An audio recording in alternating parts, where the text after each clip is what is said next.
तो guys mutation topic का ये पार्ट 2 है जिसमें हम म्यूटेशन के कुछ टाइप्स को डिस्कस करने वाले हैं। ये भी कॉम्पिटिटिव एग्जाम के पॉइंट ऑफ व्यू से बहुत ज्यादा इंपॉर्टेंट है।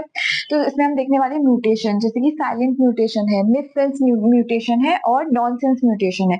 तो ये 3 टाइप्स ऑफ म्यूटेशन है जिनके बारे में हम डिस्कस करने वाले हैं।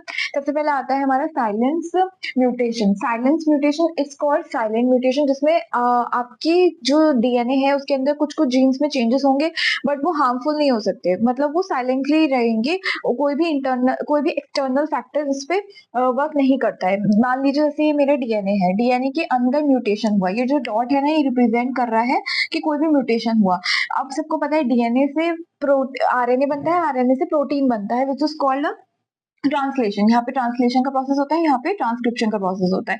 तो जो ट्रांसलेशन से प्रोटीन बना है वो स्टिल सेम रहेगा, बट म्यूटेशन उसके अंदर हुई है बट वो साइलेंट है क्योंकि उसका इफेक्ट देखने को नहीं मिला है, तो वही साइलेंट म्यूटेशन कहलाता है।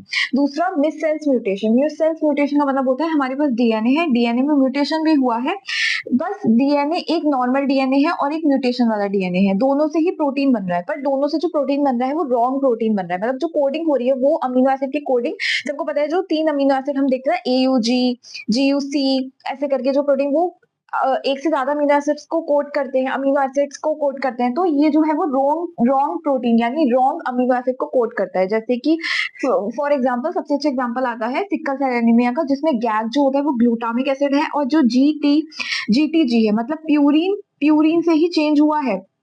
सॉरी, प्यूरिन जो है वो प्रिमिडीन से चेंज हो गया, मतलब एडेनिन जो है वो थाइमिन में चला गया। मतलब जब हम डीएनए से एमआरएनए का नीचे कोडिंग बनाते हैं तो ए की जगह टी ही आया है, वो बात सही है, बट ये अमीनो एसिड ग्लूटामिक एसिड को कोड करता है हमारे हमारे डीएनए में, ठीक है। और अब ये किसको कोड कर रहा है, वेलिन को कोड कर रहा है, जिसकी वजह से ग्लूटामिक एसिड रिप्लेस हो जाता है वेलिन अमीनो एसिड में। तो इसकी वजह से क्या होता है, पॉइंट म्यूटेशन हो जाता है, सिकल एनीमिया कॉज करता है, जिसकी वजह से जो हमारे आरबीसी का शेप जो होता है वो गोल मतलब ओवल होता है, वो सिकल शेप दिखने लगता है।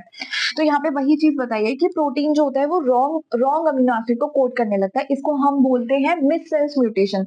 मिस सेंस का मतलब मिस सेंस जो है वो मिस हो चुका है, मतलब आप उसको कैच नहीं कर पा रहे हो। कोडिंग वही है, कोडिंग भी सही चल रही है, डबल बॉन्ड से कोड कर रहा है, डबल बॉन्ड से कोड कर रहा है, बट अमीनो एसिड जो है वो different types of amino acid code कर रहे हैं क्योंकि कोडिंग जो है वो चेंज हो गया है। तो इसी वजह से इसको बोलते हैं miss sense mutation. Nonsense mutation का मतलब होता है डीएनए है, यहाँ पे डीएनए में म्यूटेशन हुआ, एमआरएनए में म्यूटेशन हो गया, प्रोटीन कोड प्रीमैच्योरली, जो प्रोटीन जो अमीनो एसिड कोड करना था वो प्रीमैच्योरली कोड कर रहा है, मतलब ऐसे कोड कर रहा है जैसे इसका कोई सेंस नहीं बनता है। नॉनसेंस का मतलब कोई सेंस ही नहीं बनता है, ऐसे कोड करने लगा। हमारी हमारी बिल्कुल सही चल रहा था, AUGC ऐसे करके जो भी हमारा कोडिंग चलता है डीएनए के अंदर, प्रोटीन कोडिंग के अंदर, वो अमीनो एसिड कोड अच्छे से कर रहा था, बट कहाँ गड़बड़ हो गया, एकदम से UAA कोड आ गया, UAG कोड आ गया, UGA आ गया। ये तीनों स्टॉप कोडॉन्स होते हैं, इन कोडॉन्स का कोई मतलब नहीं होता है, इनकी वजह से प्रोसेस जो है हमारा रुक जाता है, जहाँ पे प्रोटीन जो होता है वो नहीं बनता है, प्रोसेस जो होता है ट्रांसक्रिप्लेशन का प्रोसेस जो होता है वो रुक जाता है। तो इसी को हम बोलते हैं प्रोटीन कोड तो हो रहा है बट प्रीमैच्योरली हो गया है, मतलब वो रुक गया है, मेच्योर नहीं हो पाया, प्रोटीन नहीं बन पाया, और प्रोटीन का जो प्रोसेस बनने का है वो स्टॉप कोडॉन आ गया तो वो बंद हो गया। अब इसको मैंने कैसे याद करा है, ये पूछा जाता है सॉरी पूछा जाता है कि ऑर्चर अंबर और अंबर को कौन कोड करता है, ये पूछा जाता है। तो मैंने कैसे याद करा है, सबसे पहले ए आता है। अब ये बहुत जब पूछा जाता है तो बहुत कंफ्यूजन होता है क्योंकि याद नहीं रहता है, बहुत रेयरली होता है कि आपको याद रहेगा, आपके एग्जाम में आ गया। मान लीजिए आप CUT का एग्जाम दे रहे हैं, ठीक है, BSc के लिए MSc के लिए CUT का एग्जाम दे रहे हो, ठीक है, तो एकदम ही आपको याद ही नहीं आएगा ये चीज। तो मैंने ऐसे याद करा है UAA। कैसे, UAA मतलब ए पहले आएगा, अच्छा ठीक है आ गया, ए पहले आ गया, ऑर्चर, ठीक है, एप्पल गोल होता है, ए है आ गया ऑर्चर, एप्पल गोल होता है ऑर्चर, ठीक है। उसके बाद UAG, अब यहाँ पे ए आ गया तो ए तो निबट गया, मतलब ये वाला स्टॉप कोडॉन तो हो गया। तीन याद करने बट कंफ्यूजन ना हो इस वजह से बता रही हूँ कि ए तो हो गया। उसके बाद आ गया जी, ए के बाद तो ऑफकोर्स सी बात है, अगर कोई कोडॉन आ रहा है तो वो जी आ रहा है, ठीक है, सी तो नहीं आएगा स्टॉप कोडॉन में, स्टॉप कोडॉन तो ये तीन ही है तो जी आएगा, जी आया। अंबर, ठीक है, GA मेरा तो जो सरनेम है वो गुप्ता लगता है तो मैंने तो ऐसे याद रखा है GA।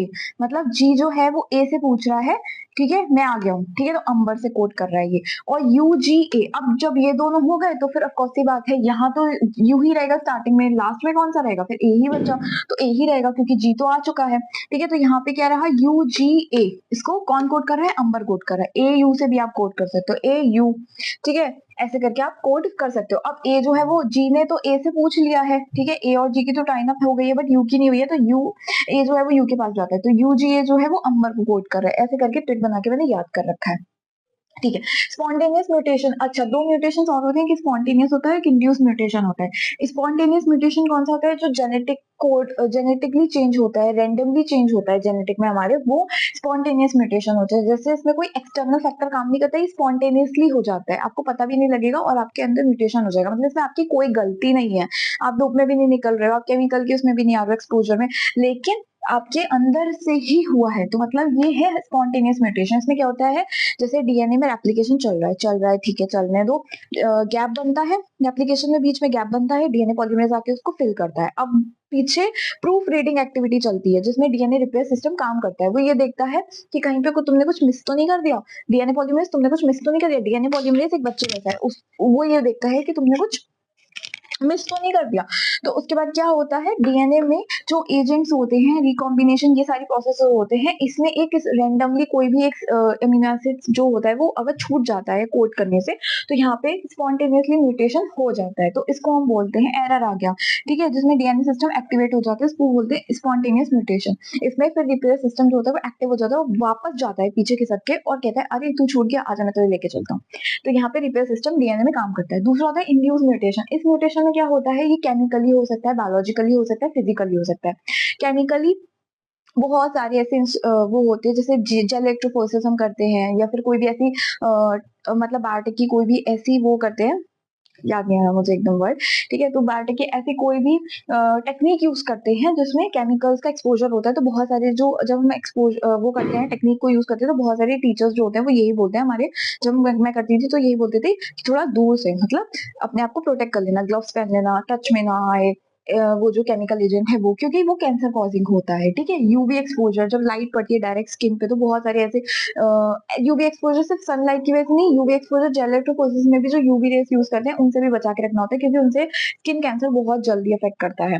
अच्छा, नेक्स्ट टॉपिक हम कैंसर ही लेंगे, बहुत इंपॉर्टेंट है, उसमें भी म्यूटेशन की बहुत सारी चीजें जो है वो आपस में इंटरकनेक्टेड है, ठीक है, तो हम वही लेंगे। फिजिकली कैसे हो सकता है, फिजिकल भी आपने बाहर जैसे बहुत सारी चीजें ऐसी होती हैं, फिजिकली आपके डीएनए में जो है वो म्यूटेशन हो गया, इसमें आपकी वजह से म्यूटेशन होता है, ऐसे याद कर सकते हो, और इसमें रेंडमली हो रहा है, स्पॉन्टेनियसली हो रहा है। बायोलॉजिकली वायरस बैक्टीरिया की वजह से भी हो सकता है, ठीक है, बहुत सारे ऐसे म्यूटेशन होते हैं जिसमें हम वायरस को कंसिडर करते हैं, ठीक है, ड्रग्स को कंसिडर करते हैं कि इनकी वजह से हमारे डीएनए में म्यूटेशन हो गया या कॉज हो गया म्यूटेशन, ठीक है। केमिकली भी ईडीटीए और एज अ केमिकल, फिजिकली भी, केमिकली भी और बायोलॉजिकली भी, एक्सटर्नल फैक्टर की वजह से म्यूटेशन हो रहा है, इसको हम बोलते हैं इंड्यूस म्यूटेशन, ठीक है। तो इसके अलावा इंड्यूस म्यूटेशन दो टाइप का है, कंजर्वेटिव और नॉन कंजर्वेटिव, ठीक है, उसके बारे में भी डिटेल में नेक्स्ट वीडियो में कवर कर दूंगी, लेकिन जो ओवरऑल ये म्यूटेशन का टॉपिक था, ये उसका यही टाइप है। बेसिकली क्वेश्चंस जो आएंगे वो इन ये स्टॉप कोडॉन के बारे में, तो आपसे बेसिक क्वेश्चन भी पूछा जाता है कॉम्पिटेटिव एग्जाम में,